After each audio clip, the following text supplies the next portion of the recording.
Hey guys, welcome back. I'm Macon Campbell and this is maconSTUFF.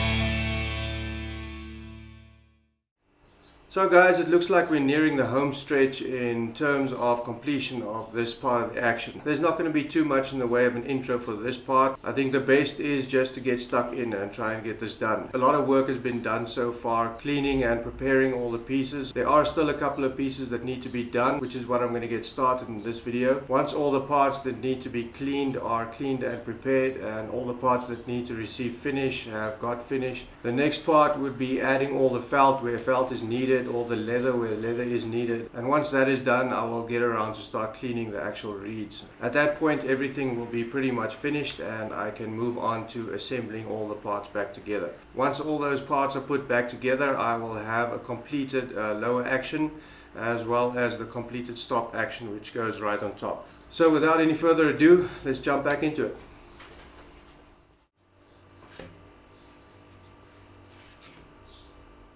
Okay, so this is the part that all the couplers were connected to. As you can see, there is another bit of this what looks like bookbinding tape that is holding these together at the bottom. As with the swells, there are other material hinges that are actually providing the strength between these two parts. So I'm going to remove those, as it looks like the bookbinding tape that was on here is starting to split. So I'm going to take this off and I'll be replacing all of those. I did notice that in the top here are 4 nails.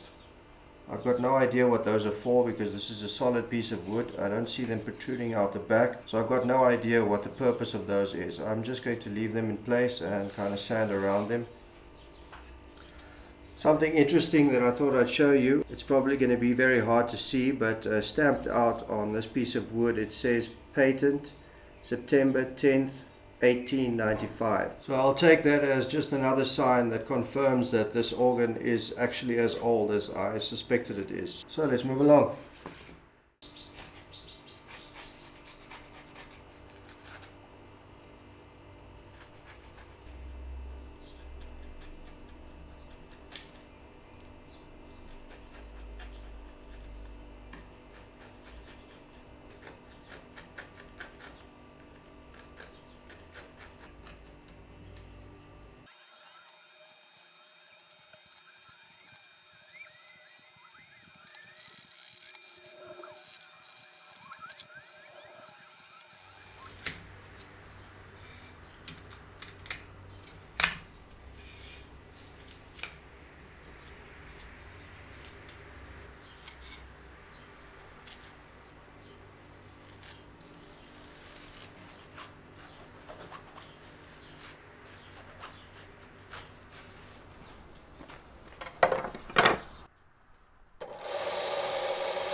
Okay, so this is the part that we took out underneath the reed pan, and this is also the part that the springs were attached to. Now what I didn't know before is what it was actually called. This is called the spring rail, which actually makes a whole lot of sense. You may have noticed when I took it out that there was a chip of it that was broken off. So I'm just going to glue this back with normal wood glue, and once it's dry then I can get to sanding this piece.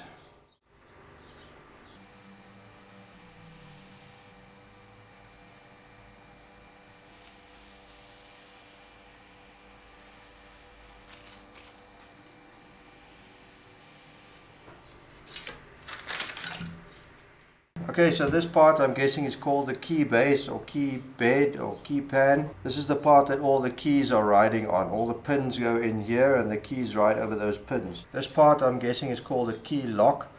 This attaches to the back here and it keeps the keys in place, preventing them from coming out. I've got a key here that we can have a look at. The keys right on the pins, and this part locks it in place, which means that the keys cannot be removed unless this part is taken off. Just thought I'd mention that. I'm going to clean these parts now. What you may remember from I think the first or second video is the writing that was on here, which is a date. It says 1900, and the serial number, which is on the reed pad. I don't want to sand this off, so I'm just going to go over this as lightly as I possibly can just to clean it up. But I'd like to keep that intact. So start sanding.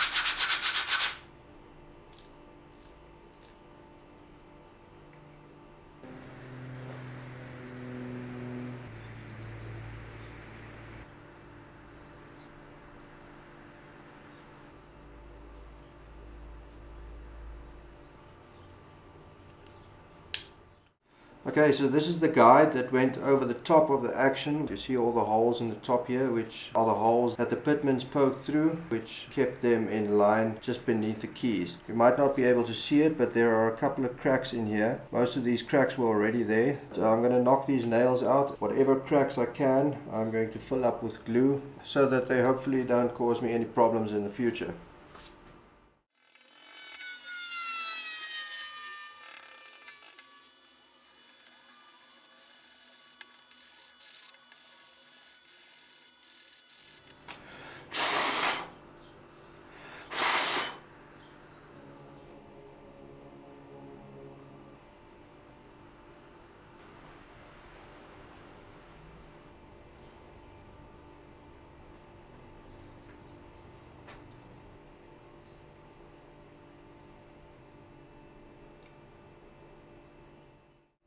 Okay, so I think it's about time to get into these couplers, and off the bat, just looking at it, I can already tell that it hasn't made a major difference, so there's still going to be quite a bit of cleaning up afterwards. I can tell that a lot of the dirt that was on here is now in the water, so this water is fairly dirty, so I'm going to get another bucket on the side here with clean water. I'm going to clean whatever I can over here with this brass brush, perhaps this bristle brush as well, and perhaps even some of this Scotch-Brite pad, and see how clean I can get them. Put them over into the clean water, and if need be I may have to run these through the wire wheel brush like I did with some of the other metal parts, which was exactly what I was hoping not to have to do, but let's see how it goes.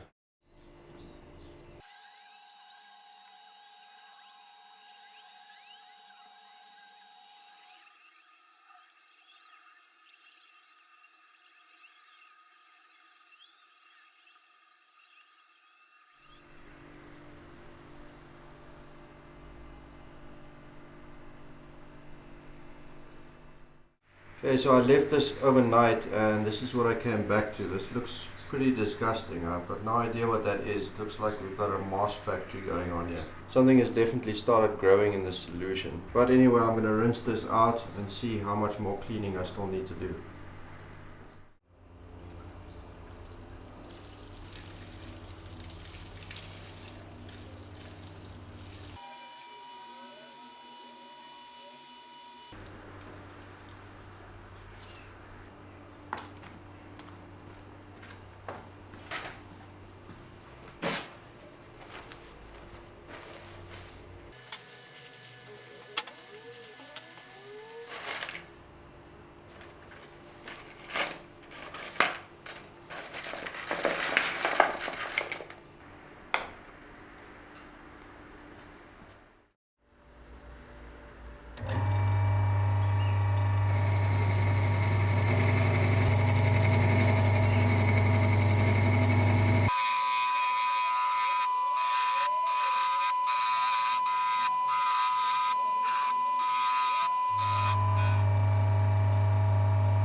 Okay guys, so this was pretty taxing. I think I spent between 3 and 4 hours yesterday cleaning all of these parts. It seems pretty insane considering that no one is ever really going to see these parts. But who cares, at least I'll know they look awesome. I was planning on going over these couplers with some sandpaper afterwards because they weren't as smooth as I would like them to be, but at some point you just got to draw the line at good enough.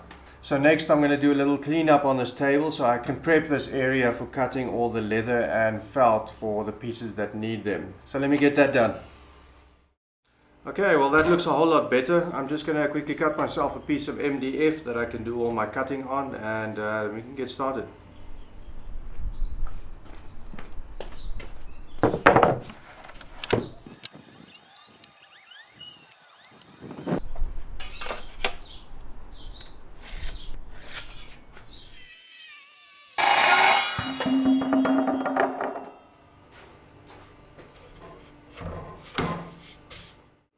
Okay, so now that we're on the topic of leather, I showed you in one of the previous videos the pigskin leather that I found, which I'm going to use for the seal at the bottom of the pallet. But let me show you the other leather that I found for the rest of the parts. And here it is. Okay, here it is. So the company that I went to for this leather is called Nakara, and as far as I know is the largest producer of leather in this country. These pieces of leather that I found, although they are not A grade leather, I think I picked them out of the B grade pile, but I still think that there is enough here that I can get what I need out of it. This one specifically, which is game, as it says here, doesn't say what kind of game. This is Africa, we've got a whole lot of game here. This is what I'm going to use as a seal between the reed pan and the base.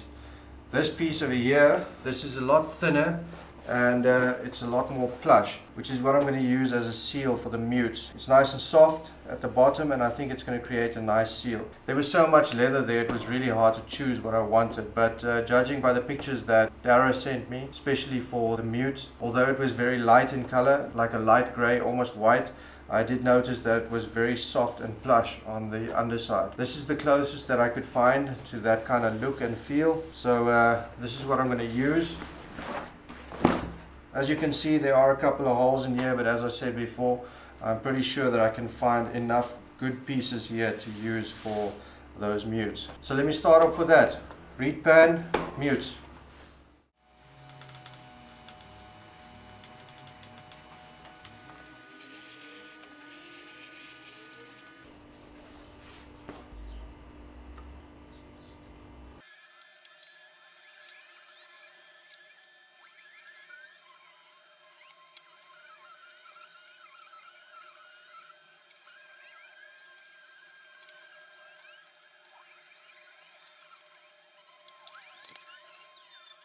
Okay, so for these mutes, from what I understand is that you need to cut your strip of whatever material you're going to be using as a seal here a little bit wider than what the actual mute is. The reason for that is once the mute is closed over the reed cells, there is a tiny bit of a gap between the bottom of the mute and where the actual reed lies. So to prevent any air from escaping through there, you need to make it so that it protrudes a tiny bit from the bottom so that it can seal over the top of the reed. So this is roughly the length that we're going for. This one's width should be the same as that one, so if I cut 2 or 3 strips at this length, I should have enough for all the mutes. I'm just going to cut out the rough sizes now, and I'll get to the final shaping later.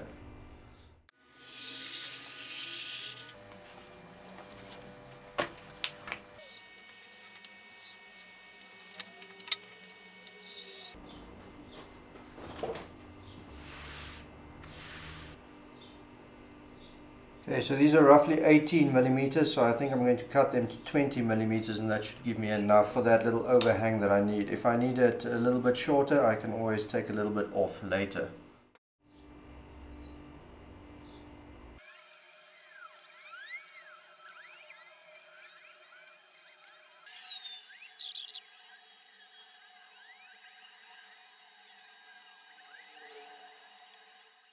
Okay, so while we're on the topic of leather, you may notice something different about this picture. You'll notice that I'm not wearing the little mini cleaver that I usually wear. While wrestling and playing with my son the other day, we accidentally broke it. I don't know if this is proper leather. These were already pre-cut. I bought them from a craft store here in town.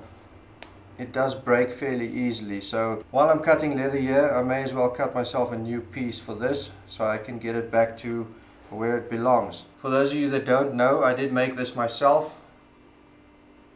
Generally these days I don't go anywhere without it, so we take this off and cut myself a new one.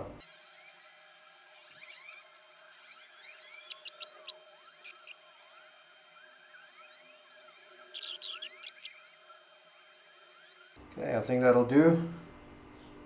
Snip, snip. Let's get you back where you belong. Okay, there we go.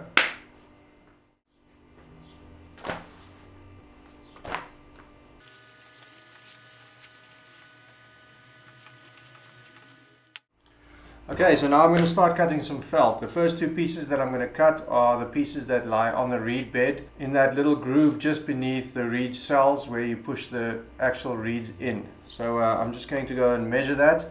I'll be back in a second. Okay, so it seems to be around 15 millimeters, which is 1.5 centimeters. And I'll be using this. So I'm first going to cut off a piece that is a little bit more manageable, and then I'll cut down the 2 strips needed.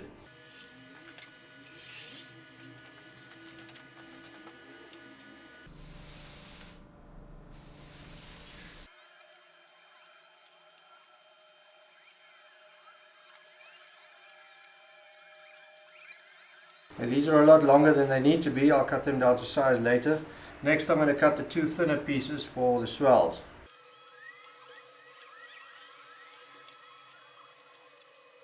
Okay, next I'm going to cut the piece for the bottom of the pellets. I still have this template that I made here, so I can measure. I think this was 127 millimeters.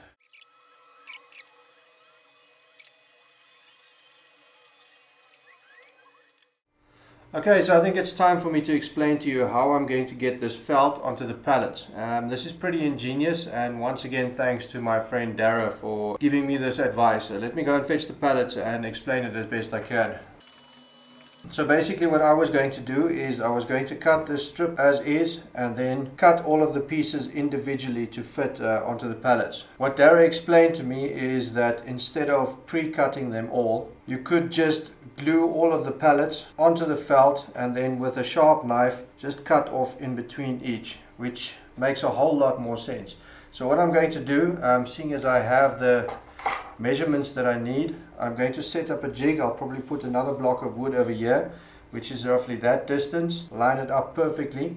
Another important thing is to not fill this pallet with glue, but you only put a line of glue down the center. I'll probably have to make marks over here so that I know where the glue goes. Once you put your line of glue down there, you stack it down and then you just continue. Put a line of glue, stack it down. Put a line of glue, stack it down. Once you've got all of them glued on, you can just go with a sharp knife and cut in between all of them. Exactly the same thing will be done with a piece of leather that needs to go underneath that, which I'll be cutting just now. But I thought I'd just explain to you quickly how I'm going to do it. With that being said, I'm going to put this part aside. I'm going to cut another piece roughly the same size out of the thin pigskin leather, and then those 2 pieces will be ready for glue up. Okay, so it looks like I may have to do this leather in 2 separate parts. It looks like this leather is a lot thinner on this side than it is on this side. I would like to use mostly this part of the leather. So I'm going to cut 2 strips the same width as the piece of felt I just made, and then I'll just divide the pallets in half and I'll glue the 2 up separately. So first I'll just cut this off square and take it from there.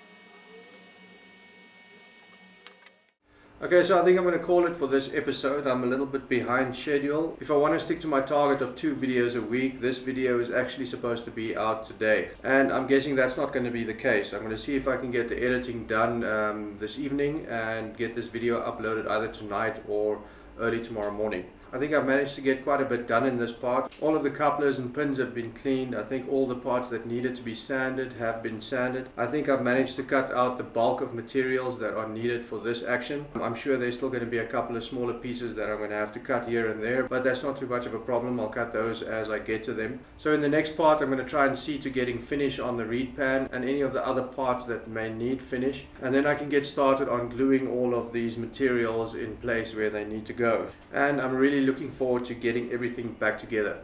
So with that being said, once again, thank you very much for watching. If you enjoyed this video, like, comment, subscribe, share it with your friends, and I guess I'll see you in the next episode. So till next time, keep making stuff.